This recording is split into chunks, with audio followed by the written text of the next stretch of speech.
السلام عليكم ورحمة الله وبركاته، ازيكم يا جماعة عاملين ايه؟ بصوا، ايه ده؟ ايه ده يا امل ده؟ شقتك عاملة ليه كده؟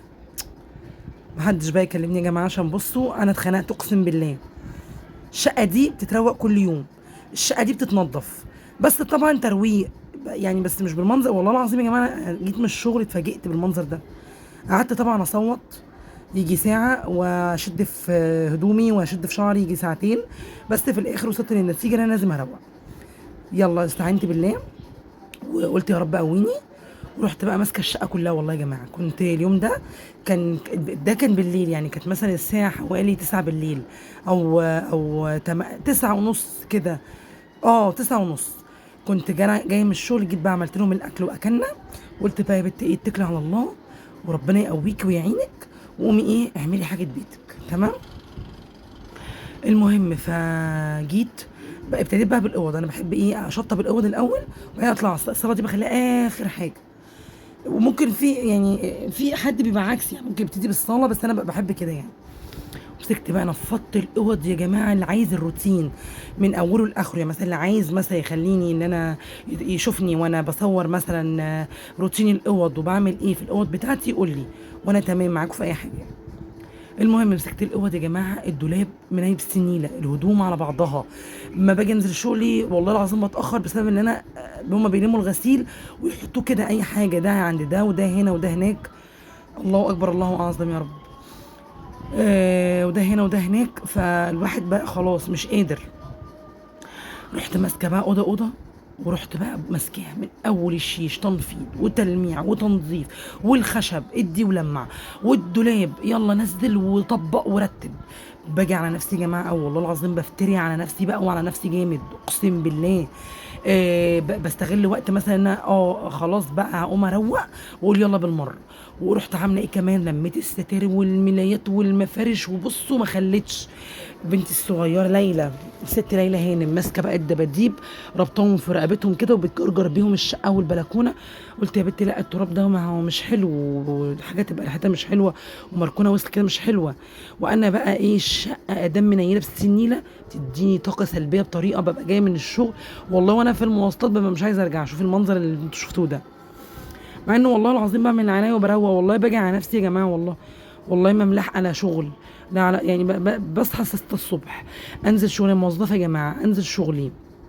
اجي من شغلي على الساعه حوالي 6، 6 ونص، 7. طيب اليوم خلاص بيبقى خلص، هتضطري تيجي عندك عيال هتعملي لهم اكل وشرب، عندك حاجه عايزه تعمليها، عندك غسيل عايزه تحطيه، عندك غسيل عايزه تطبقيه، تلمي تنشري. بصوا، الدنيا بتبقى اليوم عندي نفسي يبقى 48 ساعه مش 24 ساعه. قسما بالله العظيم اكيد اللي بتشتغل زيي عارفه اللي انا بقوله، عارفه ان وقتها ده بيبقى صعب، اليوم ملخبط مش عارفه تعمل فيه اي حاجه. بتبقى عايزه يعني اليوم اقصى درجه تقضي فيه اكتر حاجه، اكتر مصلحه، ما بتعرفش. فيعني الله المستعان يا جماعه، وادعوا لنا كده ان ربنا يقوينا ويقويكم يا رب، ويفرجها على الجميع ويستر حالنا وحالكم. وبصوا يعني يفرجها على الجميع. والله يا جماعه الظروف بقت صعبه، يعني مثلا كنت انا موظفه من فتره يعني. كنت الاول ممكن مثلا افكر ان انا اقعد عشان ولادي كبروا ومحتاجين. دلوقتي والله يا جماعه بقى صعب عليا، صعب عليا ان انا ممكن افكر ان انا اقعد.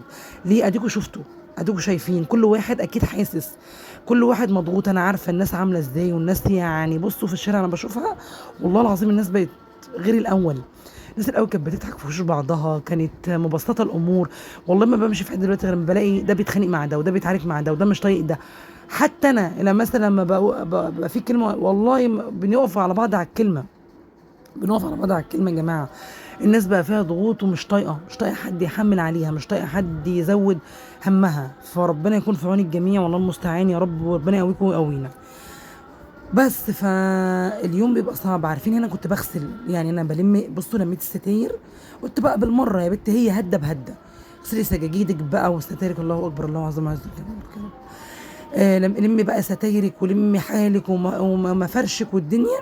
لان هم يا جماعه والله اللي عنده عيال عارف ما بيخلوش حاجه. ونفسي اجيب كفر للانتريه وللركنه، نفسي قوي قوي قوي قوي. ربنا يفرجها يا رب. المدارس داخله، كل واحد ما يشيل قرش عشان يقول هيجيب مش عارفه ايه، يرجع يقول لا ده في مدارس، في مش عارفه دروس، في نوادي، في متطلبات، في ملتزمات، في الواحد مش عارف يعني. الحمد لله احنا احسن من غيرنا وربنا استرنا، والحمد لله الحمد لله يا جماعه. بصوا بس اليوم صعب، اليوم بيعدي على الواحد صعب بجد، ربنا يكون في عوننا جميعا.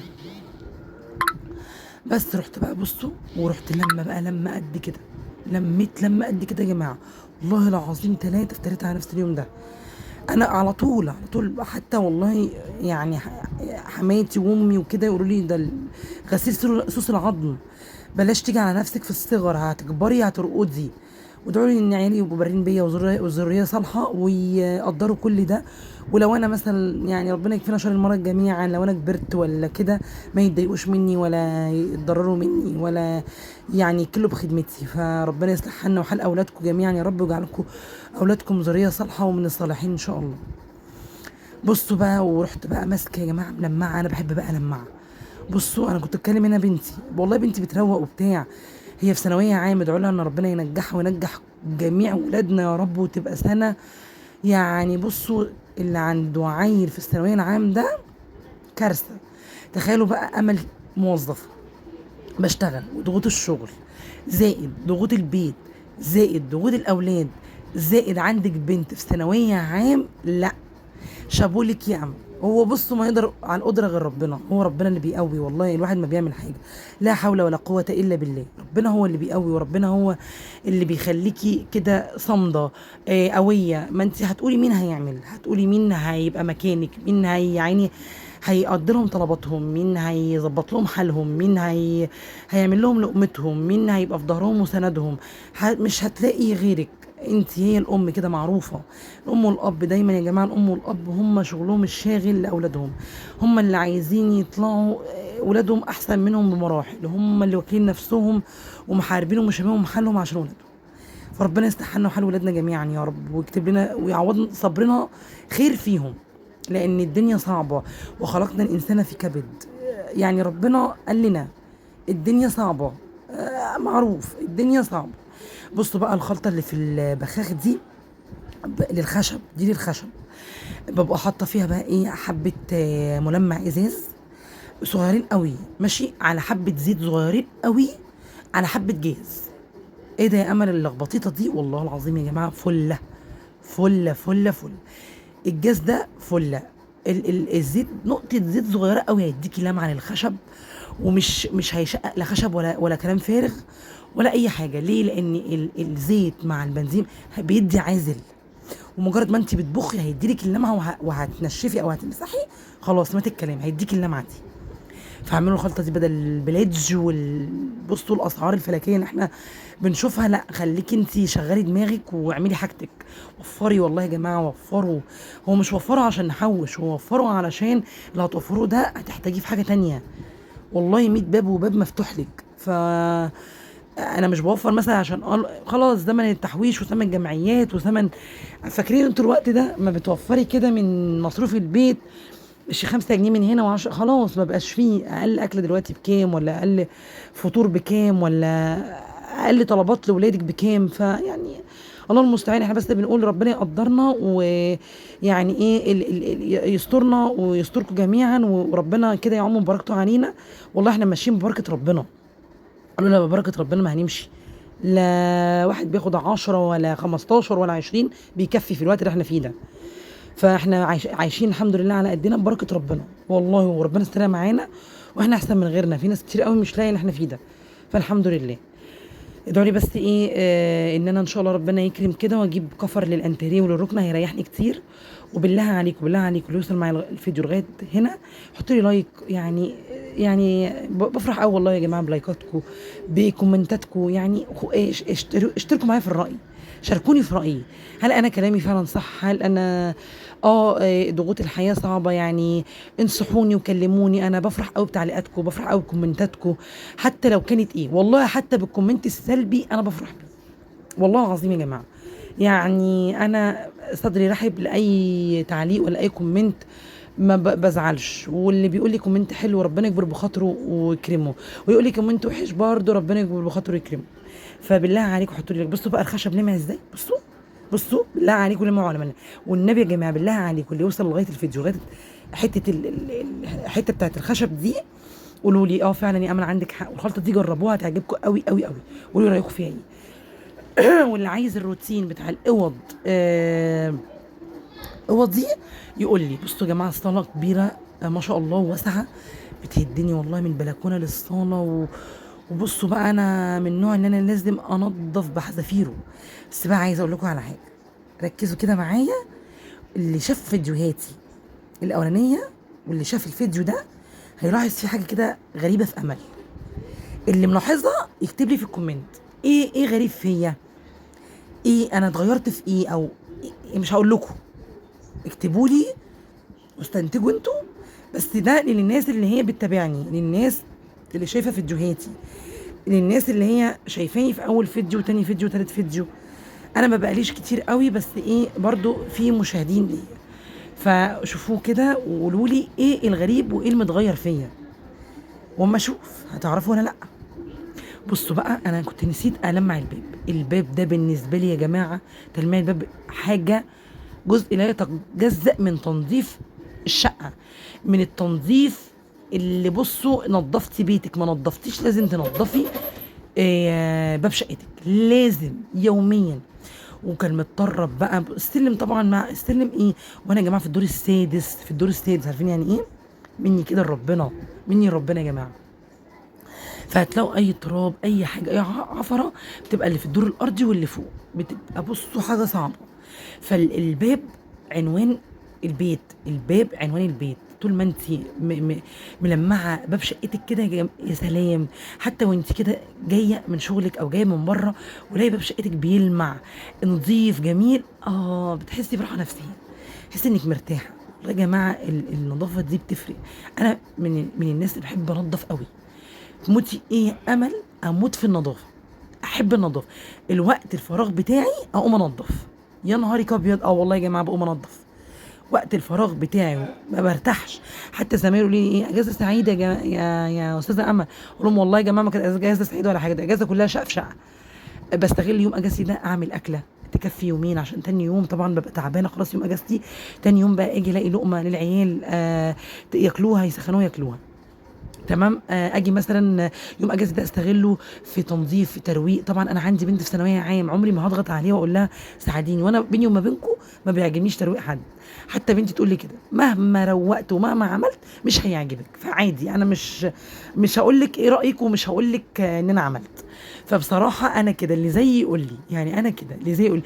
مع ان ماما والله العظيم يا جماعه يعني عايزه اقول لكم انها كانت تقول لي في ترويقي الله عليكي، وتقعد تدلع فيا كده وتقول لي البيت فارق. يعني مش عارفه بقى ولا انا اللي بنضف كويس، يعني ايه؟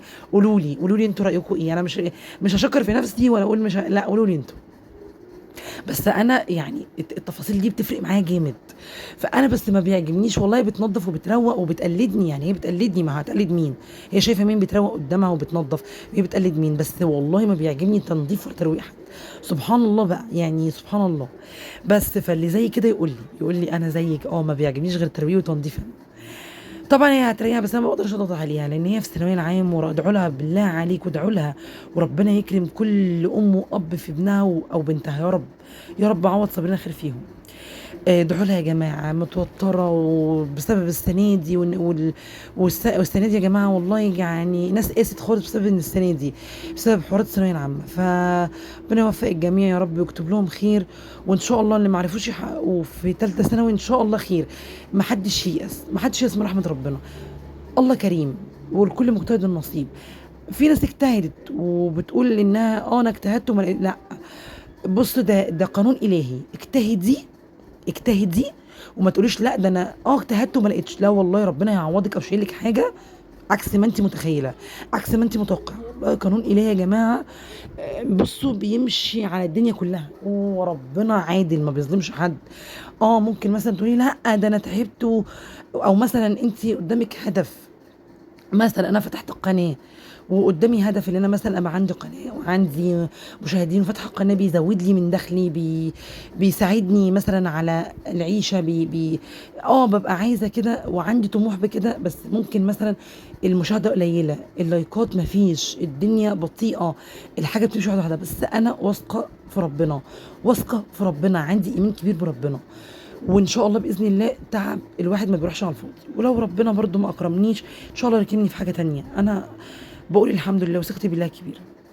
فبالله عليكم شجعوني وحفزوني ان انا يعني ما يبقاش تعبي راح على الفاضي، او مثلا ابقى مثلا عندي طاقه سلبيه، بحيث ان انا بدخل اشوف الفيديوهات بلاقي مثلا مفيش تفاعل، ما فيش لايكات، ما والله يا جماعه بزعل قوي لاني بتعب جدا. انا جايه من شغلي تعبانه والله، وبروح اغسل واجي، وعايزه اقول لكم الجو حر بسبب المروحه. يعني المروحه دي محسوبه عليا الفاضي. بصوا لا جايبه هوا ولا جايبه ميه ولا بتسحب نور وما نافعه معايا في اي حاجه. اعمل ايه بس؟ يعني ايه اللي هتبقى حلوه؟ بقى كل حاجه بقت بايظه، يعني هنعمل ايه؟ الحمد لله. فشجعوني بلايك حلو بالله عليكم يا جماعه، واشتركوا لي في القناه وتابعوني، وان شاء الله باذن الله ابقى يعني واخت كده، يعني ان شاء الله باذن الله نبقى اخوات لبعض. انتوا تنصحوني وتدلوني على حاجه مفيده، وانا برضو نفس الكلام. بصوا بقى يا جماعه، والله بفصل الكاميرا واجي بسبب الغسيل. الم بقى يا جماعه، عندي غساله اوتوماتيك وعندي غساله عاديه. الغساله العاديه بتنجز معايا، ولو كنت مشغله الاثنين امبارح كنت مشغله الغساله الاوتوماتيك على هدوم الخروج بقى وهدومنا ومش عارفه ايه. ما بعرف يعني، ما بحبش اغسل، مع اني والله غسيلي بيطلع زي الفل بتاع الغساله العاديه، بس ايه ما يعني بحب ايه اخلي الغسيل بتاع الخروج شويه بقى دوني واظبط الدنيا بتاعت ايه اللبس الخروج. واللبس العادي تلات ارباع بقى هتلاقوني الغسيل بتاع العاديه ملايات وستاير ودباديب ومفارش، تلات ارباع الحاجه تبقى كده. فاهمين ازاي؟ بس فعارفين انا والله العظيم كمان بنفض مرتين، مره قبل ما بكنس ومره بعد ما اكنس. ليه؟ لان الكنس طبعا التراب بيطلع عن ايه، عن حاجه. قلت لي طب انت ليه ما بتكنسيش وتقومي ايه لا، ما هقول لكم.